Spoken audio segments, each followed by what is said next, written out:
I remember one incident that happened to me. Like in a relationship, I didn't do so well in that relationship, and eventually I lost the person, not to death or anything, but the person went away.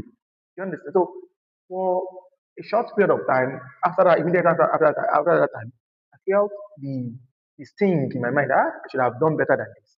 You understand? So but along the way, I forgave myself and I moved on. And what I said is that if you are capable of forgiving yourself, it will be very, very easy for you to forgive yourself, forgive others. Others too. Because even it is said that love your neighbors as yourself.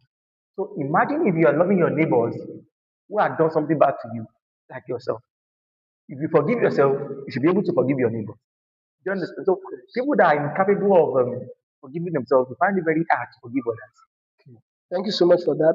The last question here says, what are the benefits of letting go of bitterness? Okay, so I think this question in a world, let's contextualize it. Let's use Nigeria, where you might have a situation where you are not doing as good as other people you know. Maybe in a circle of five friends, you are not doing well as you should. Maybe you are not even up to their level. Everybody is doing very well. You're just down. There's a very, very high tendency of feeling bitter Not continuously. meeting up. Yes. So bitterness, I believe it happens or it occurs in a person's mind. But I don't believe it should linger in your mind for long. Because the moment you are bitter in your mind for long, you turn to a permanently bitter person. You won't see any good in anything anybody that person is doing. What is he doing? They are wasting their time. And most of the times, bitterness, even when you think you are doing well, you are not doing well. You are just jealous of other people. So I usually say this, that is it normal to be envious of other people? Yes.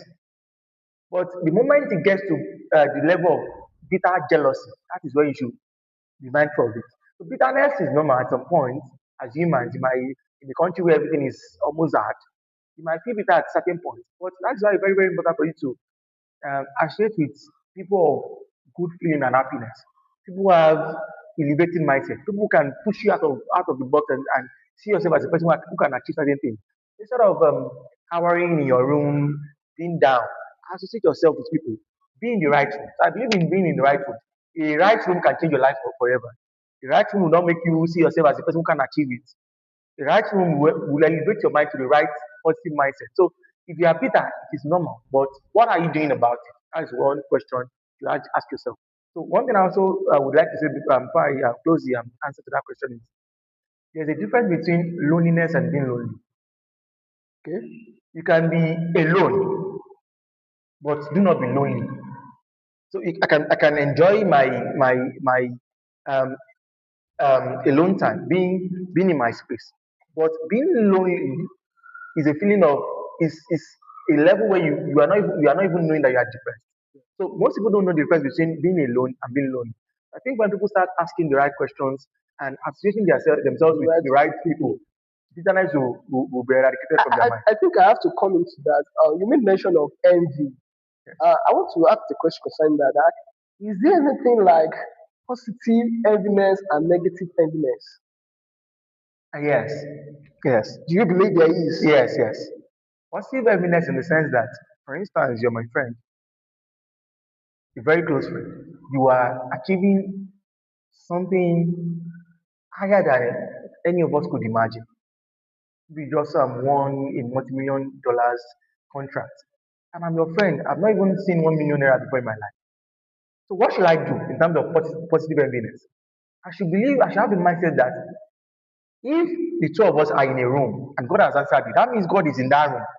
You understand? So if you can do it, that means I should emulate you and see. When I said emulate you, it doesn't mean I will follow your blueprint totally. I should emulate you in the sense that I should believe that I can actually do it. If you are in the same room and God did it for you, that means God is in that room. Just like I said, and if God has done it for you, you can do it for me in my own way. That is positive enviness. Enviness. Negative enviness is when you envy a person to a level where you are beginning to be bitter about that person. You are beginning to have to keep malicious intent about that person. You are backbiting, saying all sorts of things about that person. That is negative evidence. Okay. You are not seeing that thing God has done in that person's life as something you can actually achieve yourself in different better ways. You are just taking that thing and saying, ah, The credit should be mine. yes, or you're saying, what has he achieved? You're not even counting that person as being worthy to receive what that person has received. That's negative evidence. So to wrap it up, I want to ask, what are the benefits? That's still brings us to the last question of forgiving others and forgetting. What are the benefits that comes with it? And I want you to wrap it up to the solution to this forgiveness and forgetting. Okay, so thank you very much for that question. I think psychologically, I think I was serving that year, I spoke on a topic which is letting go. Most of the times, people don't even know that they are carrying baggages and baggages of emotions. Like a person might not know that what he has in mind has not been let out. So that is why sometimes when a person behaves randomly aggressive, he or she might be wondering, yes, did I just behave like that? What have I become? What have I turned to? That is a result of you not even taking accountability of the emotions, the baggages you've been putting in your mind. Those things will come out. So you might just be praying that, you might be praying that you are fortunate or lucky enough not to let the aggression of those emotions you kept in mind onto something that will change your life forever in All the past. right. I don't want to take much of our time. I want you to just give your final advice to our viewers on this topic. Okay. What is So your final okay, advice? so my final advice would be that while you are forgiving others, forgive yourself first. Then once you are able to forgive yourself, you are going to be able to forgive others. And another important thing is that while you are forgiving others, don't rush into forgetfulness. Because people will say, forgive and forget. It is not that easy. It might be easier to forgive, but it is not easy to forget. So take your time to heal. Don't be rushing to forgetting what that person has done. Take your time to heal. Because most of the times when people just rush into forgetfulness, they still have that hurt in their mind. So it is important to forgive, but while you're forgiving and you're trying to forget, take your time. And with time, with the right people around you, with the right therapy, with God in your mind, forgetting would come freely All and you'll right. be healed. Thank you so much, sir. That's it from our guest. He has been able to explain to us the reason and the path that we need to take when it comes to forgiving ourselves and what and forgetting the past. I think my final word on this is should start from you, as our guest has said. You should start from you forgiving yourself and making sure that as time goes on, you forget. It's a gradual stage.